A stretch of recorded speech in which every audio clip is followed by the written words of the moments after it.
IIG education and development trust निर्मित मस्त मराठी कट्टा प्रस्तुत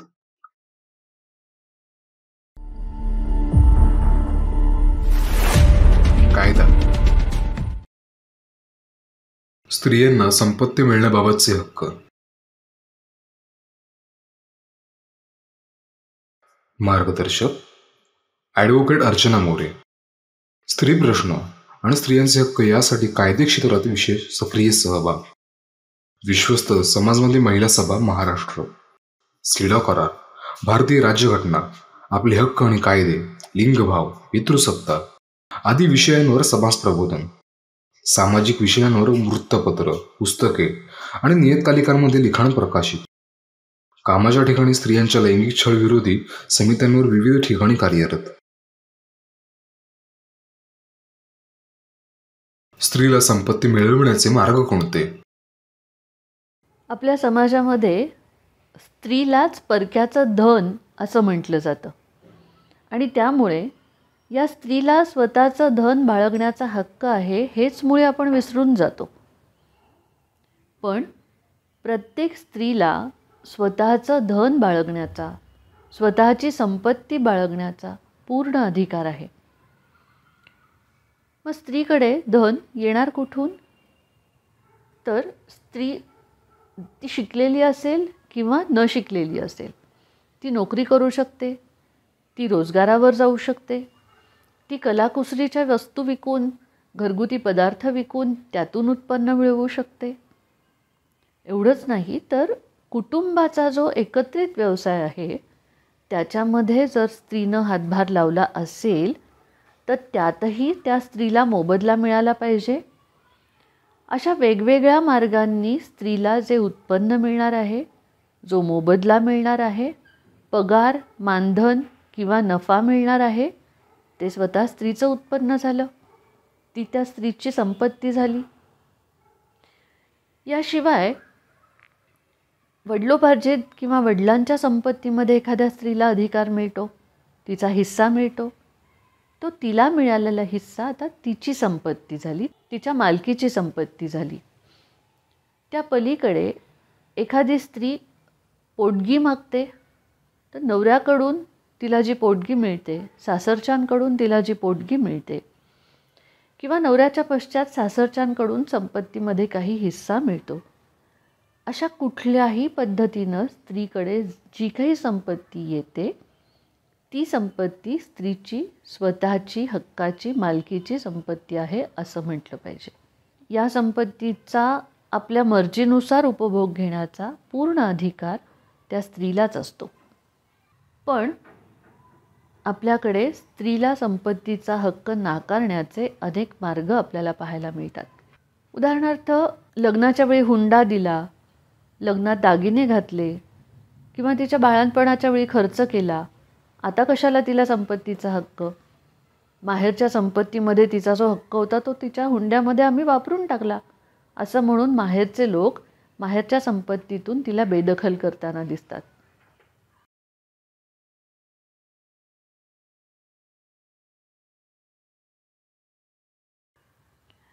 अशा अनेक कारणांनी स्त्रीला जे तिच्या संपत्तीतून बेदखल केलं जातं.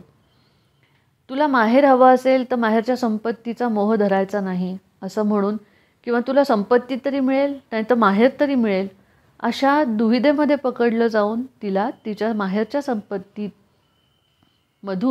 बेदखल करणं, तिला हक्क सोडपत्र करायला लावणं असे प्रकार आपल्याला सर्रास दिसतात.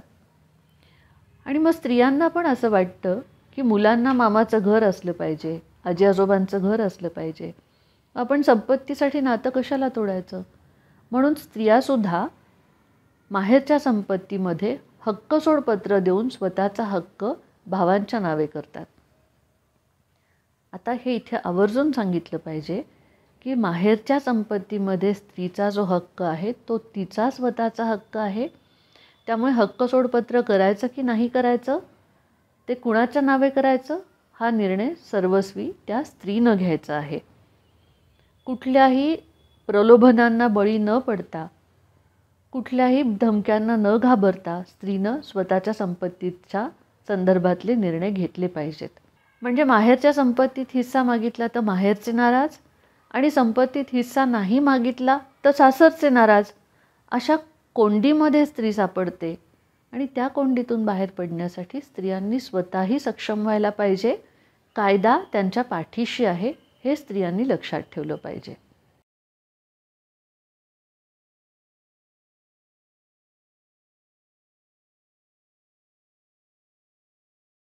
संपत्तीबाबतचे स्त्रीचे हक्क कोणते? स्त्रियांच्या संपत्तीच्या अधिकाराबद्दल कायदा काय सांगतो? तर आपल्याकडे वैयक्तिक कायदे जे धर्मावर आधारित आहेत, तर प्रत्येक धर्माच्या स्त्रियांसाठी त्यांचे वैयक्तिक कायदे वेगळे वेगळे अधिकार सांगतात. म्हणजे हिंदू उत्तराधिकारी कायदा, मुस्लिम स्त्रियांसाठी मुस्लिम समाजाचे कायदे, ख्रिश्चन कायदे, असे वेगवेगळ्या धर्मियांचे कायदे त्या त्या धर्मातल्या स्त्रियांच्या संपत्तीच्या अधिकाराबद्दल माहिती सांगतात. या पलीकडे इंडियन सक्सेशन ॲक्ट हा जो कायदा आहे तो आणखीन वेगळा, जो सर्व धर्मातल्या स्त्रियांना ठराविक परिस्थितीमध्ये लागू होतो. चळवळीचा रेटा आणि कायद्यातील बदल. स्त्रियांना कुठल्याही धर्मातल्या असो, त्यांना त्यांच्या संपत्तीवर हक्क मिळाला पाहिजे. त्या संपत्तीचा उपभोग घेण्याचाही हक्क बजावता आला पाहिजे.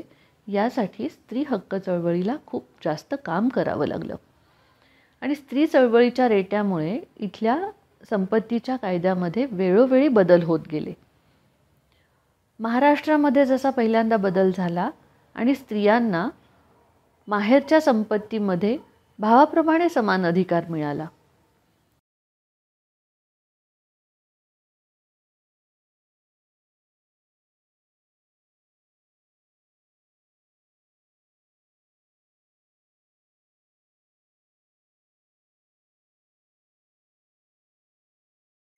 पण त्यामध्ये पण त्या स्त्रीचा विवाह केव्हा झालेला आहे, मग संपत्तीचं वाटप झालेलं होतं किंवा नव्हतं, मग विवाहाच्या वेळेला संपत्तीचं वाटप झालं नसेल तर तिचे वडील हयात होते किंवा नव्हते, अशा अनेक प्रश्नांनी तिचा संपत्तीचा हक्क हा दुबळा होत गेला. पण अनेक वर्षांच्या अथक प्रयत्नांनंतर संपत्तीच्या कायद्यांमध्ये, उत्तराधिकार कायद्यामध्ये आता बरेच चांगले बदल झालेत. सर्वोच्च न्यायालयाने काही चांगले निकालही दिलेत.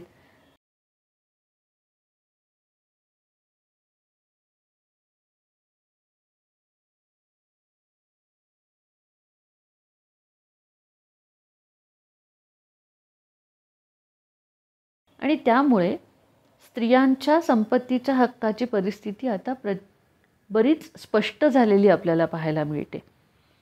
आता कायदा स्वच्छपणे असं सांगतो की स्त्रीला वडिलांच्या संपत्तीमध्ये, माहेरच्या संपत्तीमध्ये आपल्या भावाप्रमाणेच समान हक्क आहे. जसं वाडवडिलांच्या संपत्तीच्या विभागणीच्या वेळेला मुलीचा हिस्सा हा मुलाप्रमाणेच समान दिला जातो, त्याप्रमाणे शासनानेही आपल्या योजनांमध्ये काही बदल केले. उदाहरणार्थ, शासनाकडून एखाद्या योजनेअंतर्गत एखाद्या कुटुंबाला घर मिळणार असेल तर ते घर एकट्या पुरुषाच्या नावावर न मिळता पती पत्नी दोघांच्याही नावावर दिले जातं. इंदिरा आवास योजनेचं उदाहरण घ्यायचं झालं तर इंदिरा आवास योजनेच्या अंतर्गत घर नावावर घेताना पती आणि पत्नी दोघांच्याही नावावर ते घर दिलं जातं. जर त्या योजनेचा लाभ घेणारा पुरुष हा अविवाहित असेल तर त्याला अशी हमी द्यावी लागते की त्याच्या विवाहानंतर आपोआपच त्याच्या पत्नीचंही नाव त्या घरावर असेल.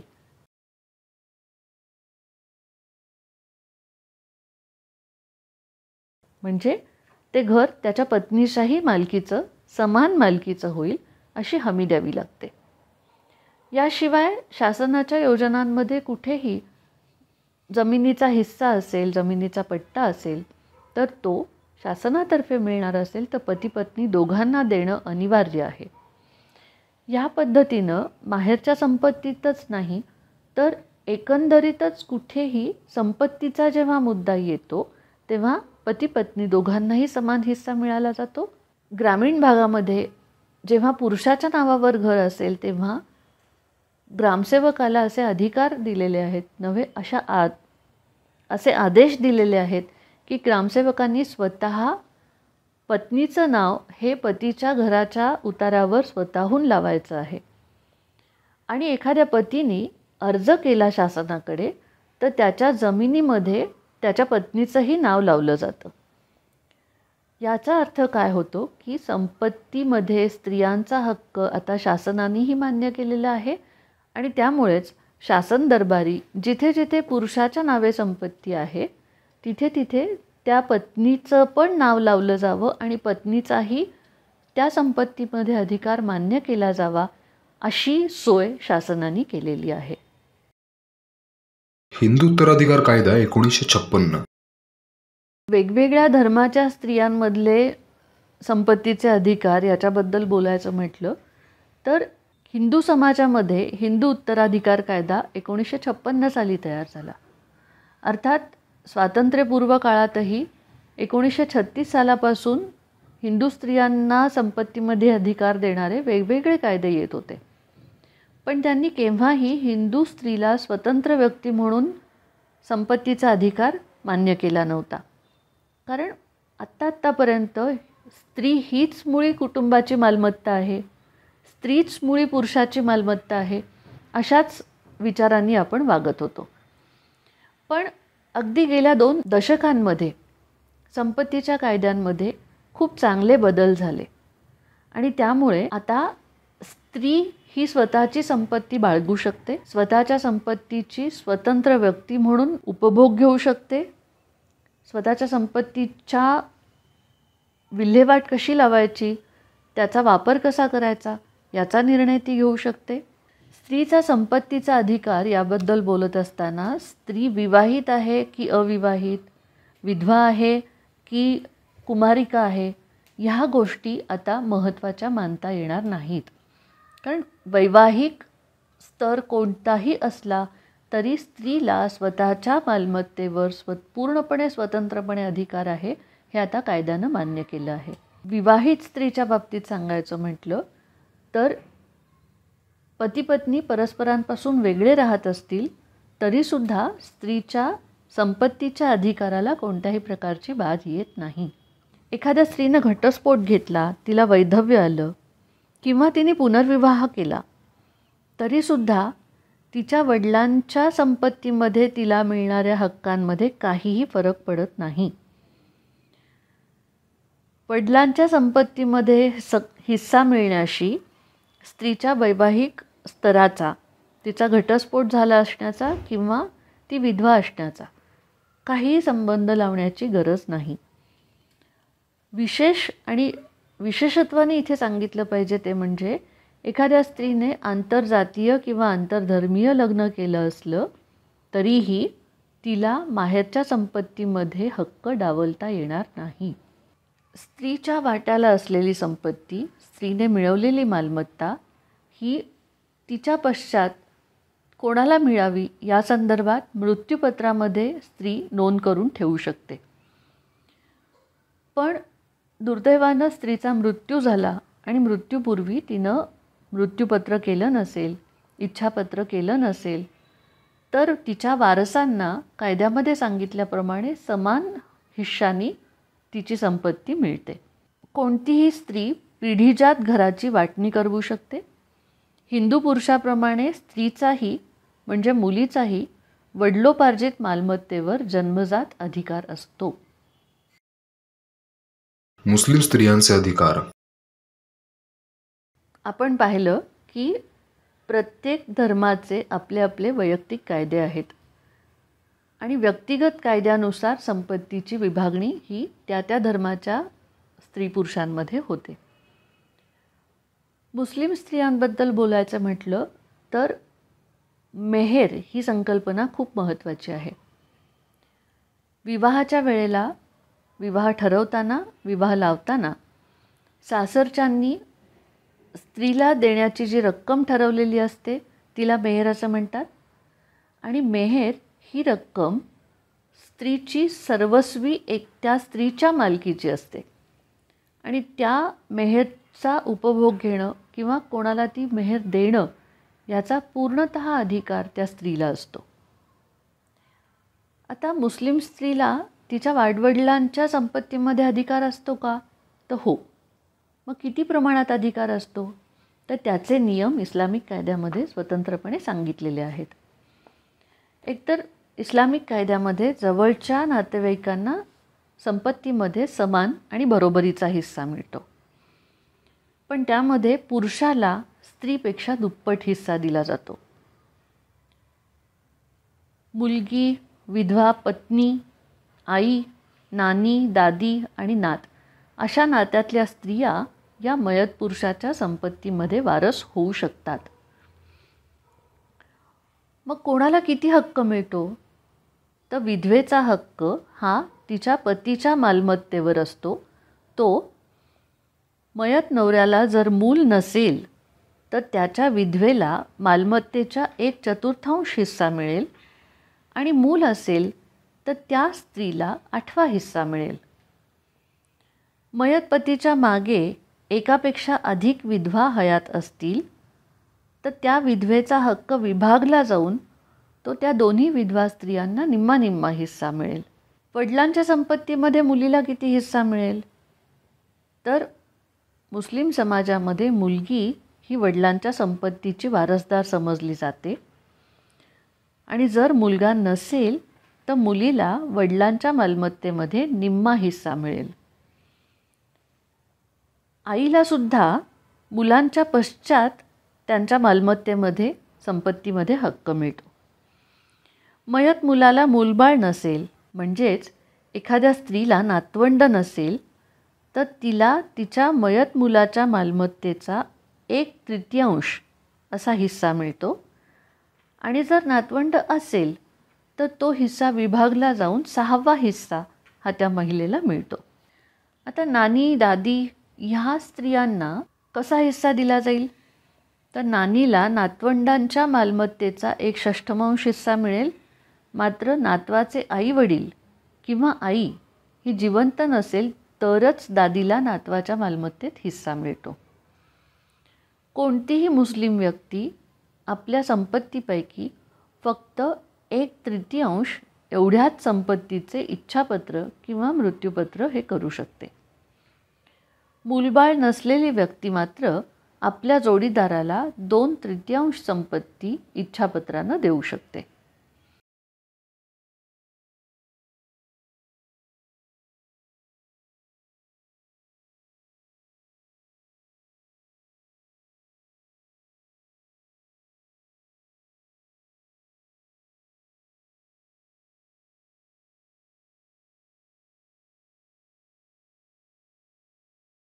मुस्लिम स्त्रीला कोणत्या कोणत्या नातलगांकडून संपत्तीमध्ये हक्क मिळतो?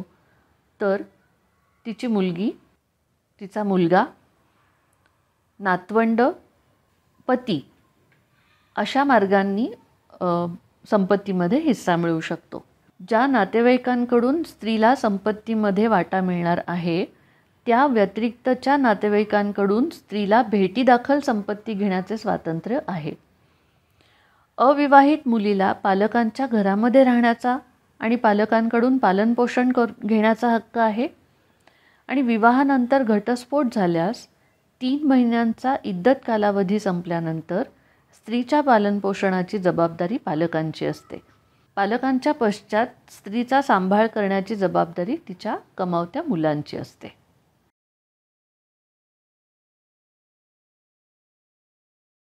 ख्रिश्चन स्त्रियांचे अधिकार.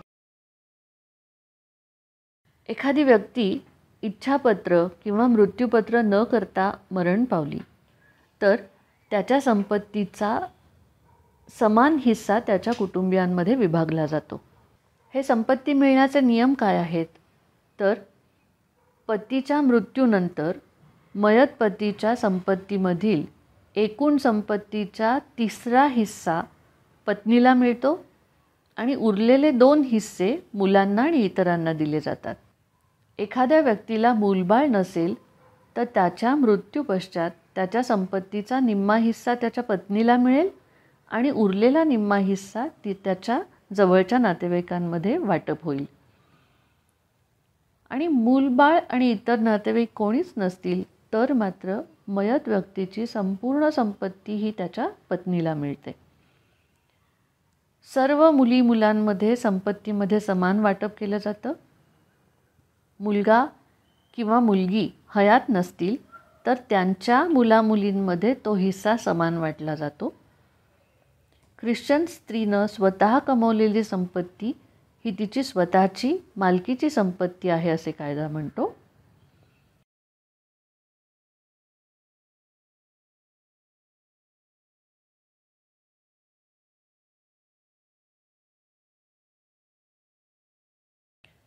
मृत्यूपत्र किंवा इच्छापत्राद्वारे स्वतःची संपत्ती वाटून टाकण्याचे सर्व अधिकार ख्रिश्चन स्त्रीला आहेत. मुलीच्या पालकांनी तिच्या विवाहामध्ये किंवा इतर प्रसंगांमध्ये तिच्यावर काही खर्च केला असेल तरीही तिला वडिलांच्या संपत्तीमध्ये कायद्याने सांगितल्याप्रमाणे हिस्सा मिळवण्याचा पूर्ण हक्क आहे.